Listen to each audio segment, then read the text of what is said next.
Needle felting is really a lot of fun and it's super easy. It's just like coloring with wool. You don't need to know a thing. You just need to have the right tools and the right materials. So here are a couple of our finished mittens, the knit one and the crochet with the flowers already felted onto them. So I'm going to show you how to do the felting on the second one of the crocheted mittens. And probably the most important thing to do is make sure you do your work on the right hand for the second one, the correct hand.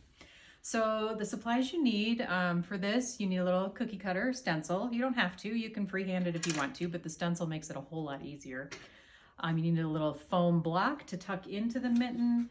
You need your needle felting needle, and you may or may not need some scissors. I find it easier with some scissors. So to start, we're gonna take this block and just insert it into the mitten. And this block does a couple of things for you. It gives you a surface to stab into, and it prevents you from felting the two sides of your mitten together, because that would kind of ruin the point of a mitten. So we're gonna tuck it in there so that it's sitting right where you need it to be to place your flower. And then you take your cookie cutter. You can put it, this cutter that we've included here has some little ridges on it because it actually is a cookie cutter. When I did it with mine, I set the flat side on, not the really skinny side. I set that on the mitten. You just want to position it however you want it. There's no science to this. You just eyeball it and think, okay, that's where I want my flower. And then I'm going to start first with some pink. So all you need to do to get started is separate off a little bit of roving, and I kind of just break up the strands a little bit and lay those down inside the stencil of the cookie cutter. And then you take your felting needle, which is really sharp, so don't stab yourself. You'll only do that once. If you feel it, if you carefully run your fingers the wrong way, away from the tip, you're going to feel some little barbs on there. You don't feel them if you run towards the tip, but be careful not to stab yourself. So those little barbs are what catch the fibers of the wool. It catches the natural fibers that are in the sheep's wool, and it pulls the wool into itself and pulls it through the fabric of the mitten, and that's how it attaches. So all you have to do to felt is just start jabbing. You kind of lay your roving into the petals wherever you want it to be, and just a couple of little jabs is going to stick it in there. So this does not have to look perfect or beautiful or anything else. Our objective here is just to fill up the outline of our cookie cutter. Okay, so I missed, I don't know if you can see, but I didn't get any pink over in one of those little petals. So I'm just going to pull off a little bit more of the fiber and just tuck it in there.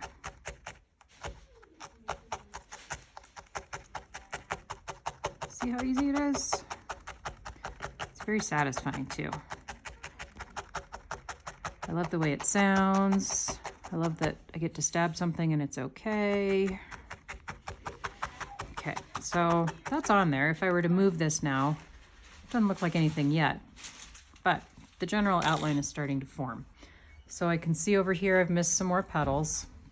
This is where you might want your scissors. If you want a little bit of a shorter piece, you can snip that roving down a little bit.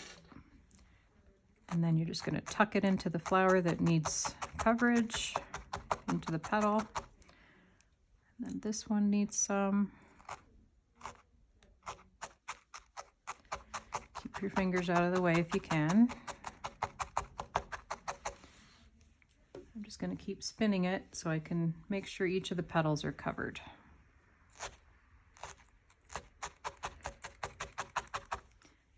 And I'm not being super careful with my work right now.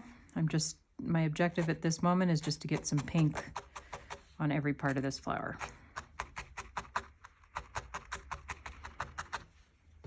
And I think I'm almost there. So you don't have to be an artist to do this. If you want to pull up a picture of a bitterroot flower on the internet, just to give you some reference, go ahead and do that.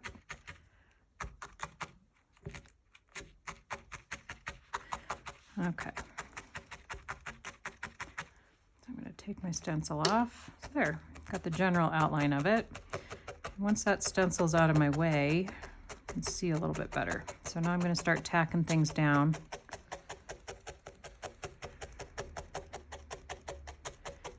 And every couple of minutes, I'm gonna get in here and wiggle this block out.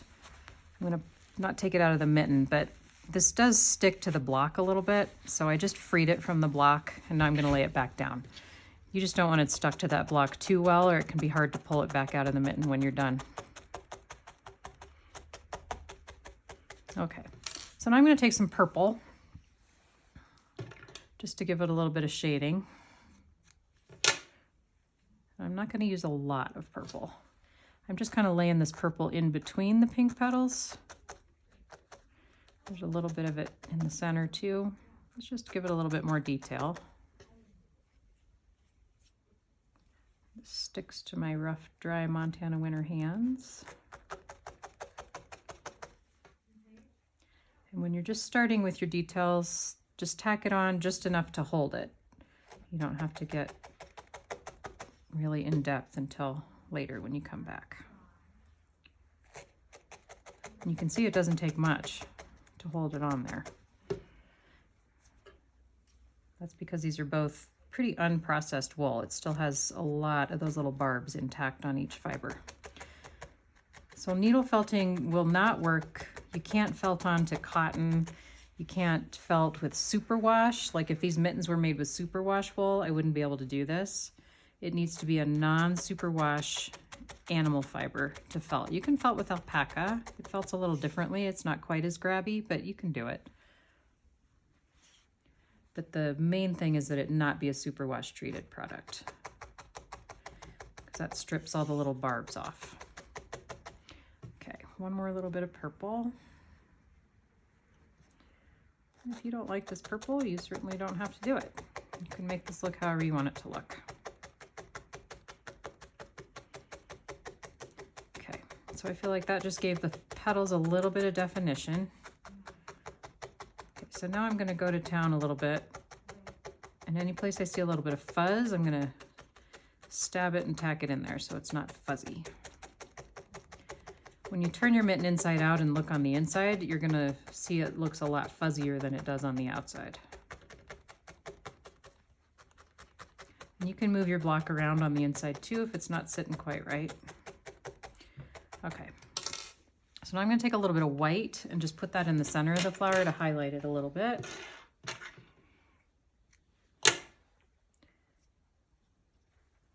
Just to brighten up the middle.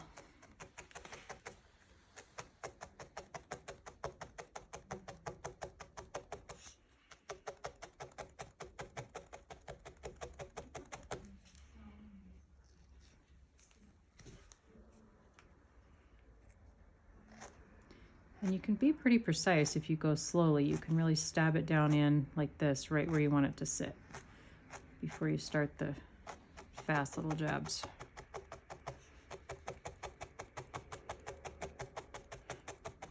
Okay, now I'm gonna do some leaves, just with a little bit of green.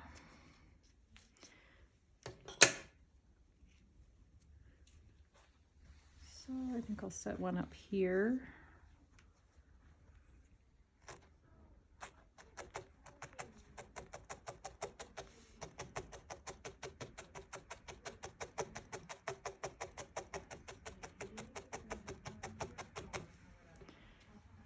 Do a couple down low too.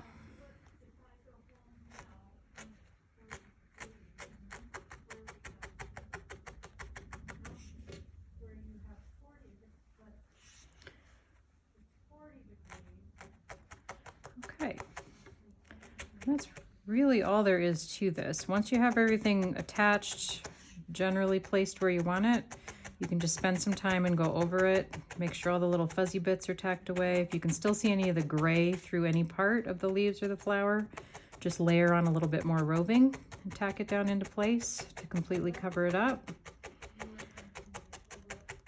And this is never going to go anywhere. This is now part of the fabric of this mitten. So you don't have to worry about it falling off, or it lives here now. If any of it's lumpy, you can spend a little extra time on that part. Just flatten it down, stab it into place. This is a great thing for kids to do because you don't need any technical skill. Just a willingness to stab something repeatedly. Okay. There we go. We'll take the foam block out. I don't know if you can hear this on the audio, but it's going to be a bit of a noise when I pull this off of here. It's a good noise. Okay. There we go. We'll come back again in a minute and show you how to do some French knots in the center just for a little bit of detail.